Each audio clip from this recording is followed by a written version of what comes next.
Ya sabes, mi nombre es Raúl Domínguez y esto es La Última Trompeta. Y ahora en esta oportunidad presentando el final del tema que empezamos a tocar en el capítulo anterior, que tiene que ver con el infierno y cómo nos presenta el libro de Enoch tan maravilloso escenario, extraordinario escenario, cómo le fue mostrado a Enoch, cómo pudo él visualizar todo aquel lugar. Porque venimos diciendo ya desde hace tiempo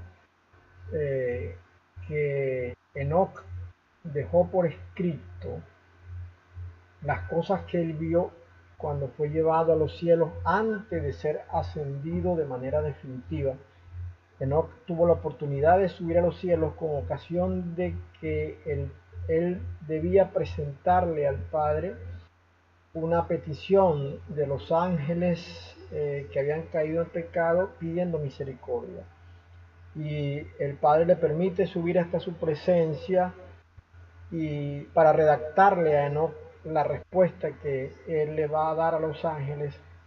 Y Enoch sube hasta su presencia y en ese trayecto Enoch va viendo cosas y las cosas que él va viendo las escribe, las anota.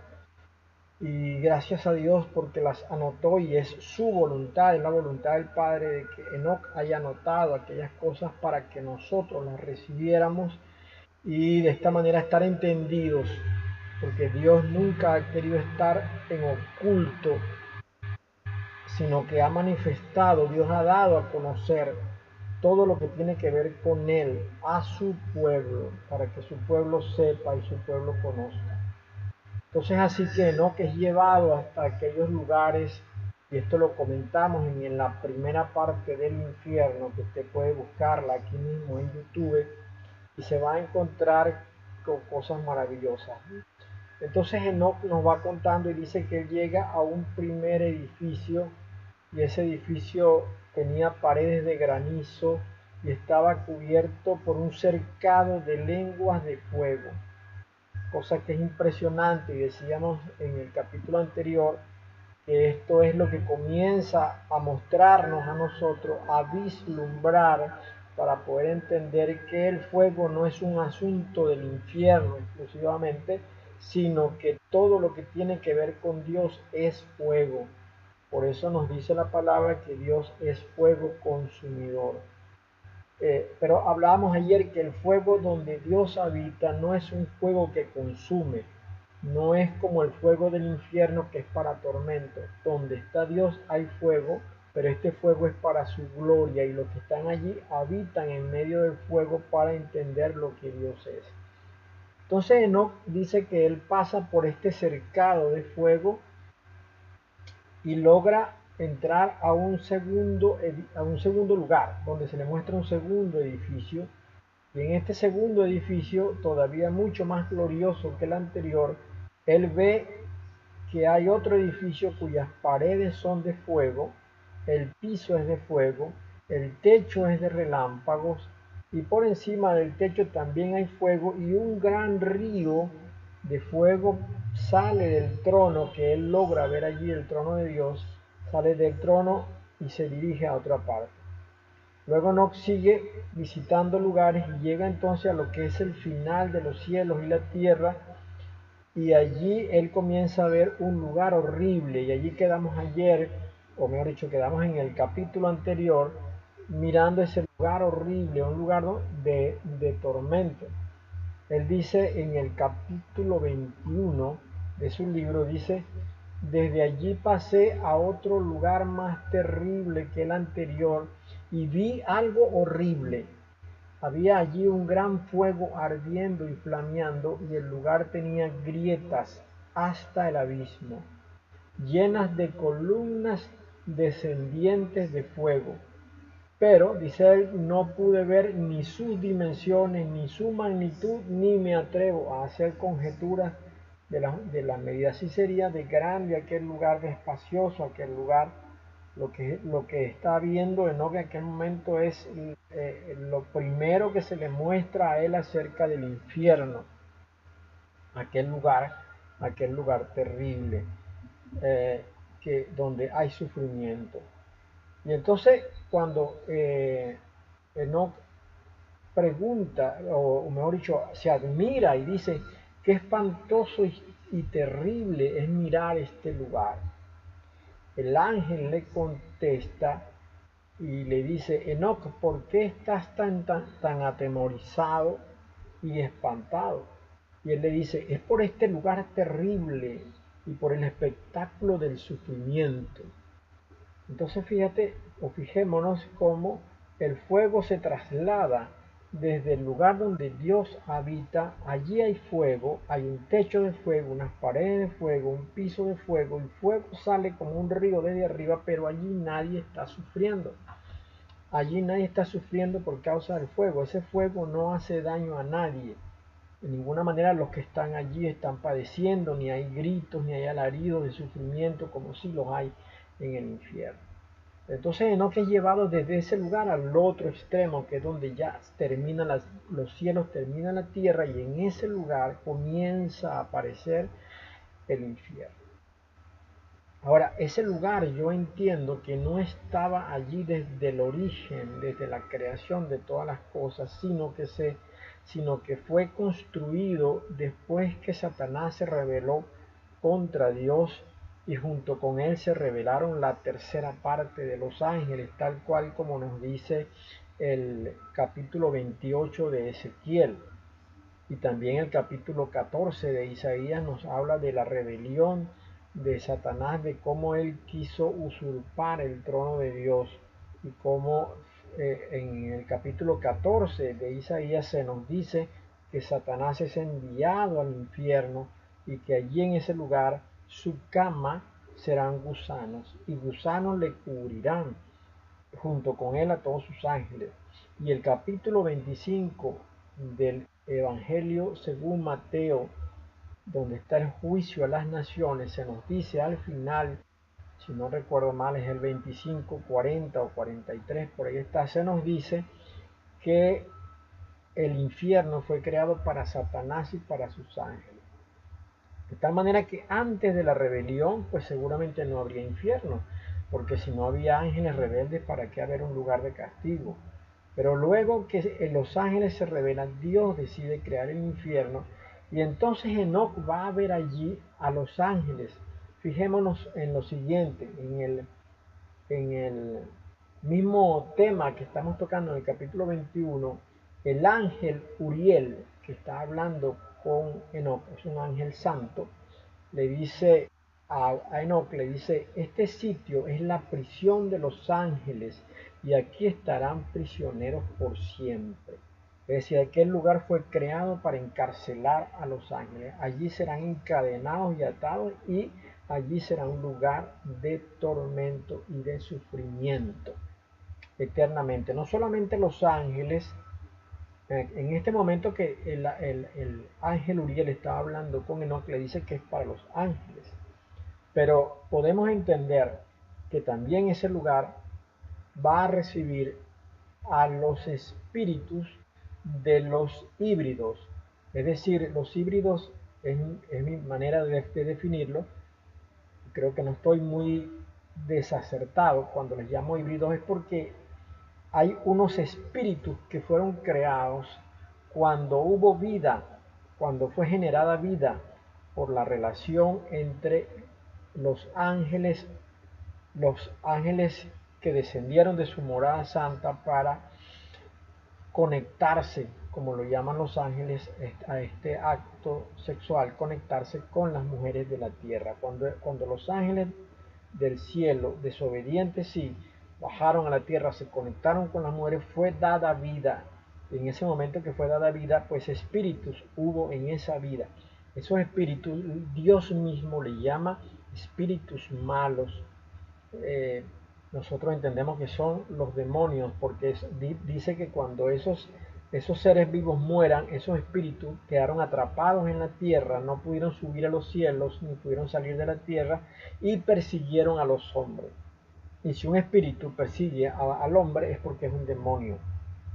Bueno, este lugar que fue creado allí para recibir a los ángeles, también ha de recibir a los espíritus que se generan de la vida que hubo entre ángeles y mujeres, vida y descendencia que aún no ha terminado, porque a pesar del diluvio, esa generación que era antes del diluvio pudo pasar a después del diluvio como consecuencia de que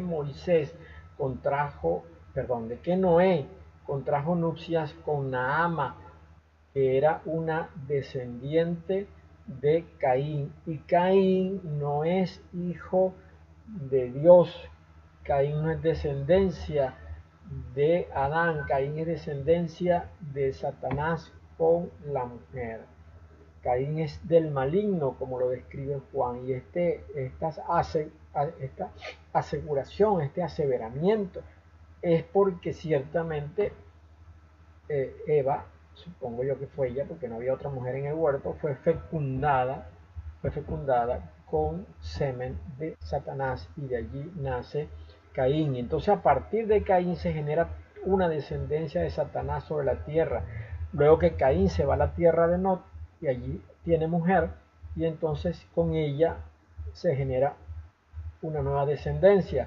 Y esta descendencia, que primero es de Satanás y luego de Caín, es aquella que va a confrontar con la descendencia de la mujer que aparece en Génesis 3:15.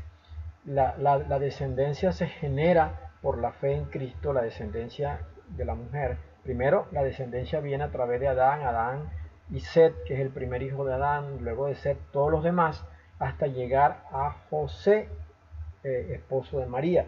Pero luego con el Señor Yeshua, que no es hijo de José, pero sí es su padre, porque es el creador de todas las cosas, en el Señor Yeshua, todos los que son de la fe de Abraham, o de la fe como la que tuvo Abraham, son descendientes de Abraham, de manera que uno es incorporado a la nación santa, ya no por el linaje de la sangre de hombre, sino por el linaje de la sangre santa por medio de la fe en Yeshua HaMashiach. Allí se genera una descendencia, y esto es lo que dice Isaías 53 cuando asegura que al Señor nadie le pudo contar descendencia cuando estuvo vivo, pero después de muerto sí verá, después de muerto y resucitado sí verá descendencia. Así entonces que el Señor tiene una descendencia, y esta descendencia es la que ha de hacer confrontación con la descendencia de Caín. Por cierto que la descendencia de Caín aparentemente va a ganar esta guerra, porque ellos son poderosos en la tierra. La descendencia de Caín es la que gobierna el mundo en este momento. Ellos tienen el control de toda la forma de gobierno, de toda la forma de economía, de toda la forma de poder y de toda la forma de dar instrucción en el mundo. Es decir, ellos son propietarios de los grandes negocios, de las grandes corporaciones, de los grandes bancos, de los organismos que prestan dinero, pero también son reyes, son gobernadores, son presidentes, son los jefes de los ejércitos, principalmente la OTAN, pero también los del Pacto de Varsovia. Todos ellos están unidos en uno solo, y también son los dueños de las universidades y las instituciones de educación, así que ellos también pueden manipular la enseñanza. Ellos son los grandes poderosos de la tierra, ellos son la bestia que aparece descrita en Apocalipsis 13, la primera bestia, la que surge del mar. La segunda bestia es el anticristo, y son también descritos en el capítulo 7 del libro de Daniel. Ahí están las dos bestias. Esa bestia, no es que están las dos bestias, ahí aparecen dos escritos de la misma bestia, que es la bestia que viene por, representada por el mar, porque el mar es un elemento que Dios puso para mostrar lo que sería el conflicto al final de los tiempos. Y esto hay que verlo espiritualmente, porque así como el mar se arrastra con toda su furia a través de las ondas que se mueven en el océano, se traslada con toda su furia, y el mar puede ser un elemento de mucho terror y de mucho pánico, pero igualmente cuando llega a tierra su poder disminuye, porque la tierra, porque los granos de arena tienen la simbología de los hijos de Dios. Si no, recordemos nosotros entonces que el Señor le dijo a Abraham: si puedes contar los granos de la tierra, así será tu descendencia. Así que toda la descendencia viene por toda la descendencia tiene su simbología toda la descendencia de Dios tiene su simbología en la arena, y toda la descendencia de Satanás tiene su simbología en el mar. Por eso usted va a encontrar que cuando Dios haga una tierra nueva, allí no va a haber mar, porque el mar representa todo lo que es enemigo de él y de sus santos. Así pues entonces que estos grandes poderosos sucumbirán, aunque ellos aparentemente van a tener una victoria inicial porque ellos van a destruir a Israel y a la descendencia de Dios por medio de la fe de Abraham, que es la iglesia, y ambos, tanto Israel como la iglesia, juntos hacen los santos.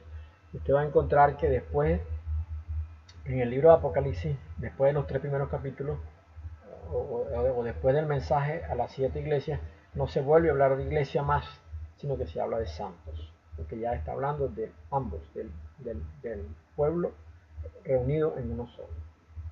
Bueno, el libro de Enoc tiene un anuncio para los poderosos de la tierra, y de eso estaremos hablando en otro momento. Los poderosos de la tierra que van a ser destruidos bajo el poder de Dios, porque será en los días en que ellos han de perseguir a las congregaciones de los elegidos, así lo llama Enoc, las congregaciones o la congregación de los elegidos. Y la congregación de los elegidos es la iglesia, pero también es Israel y la iglesia en uno solo como los santos.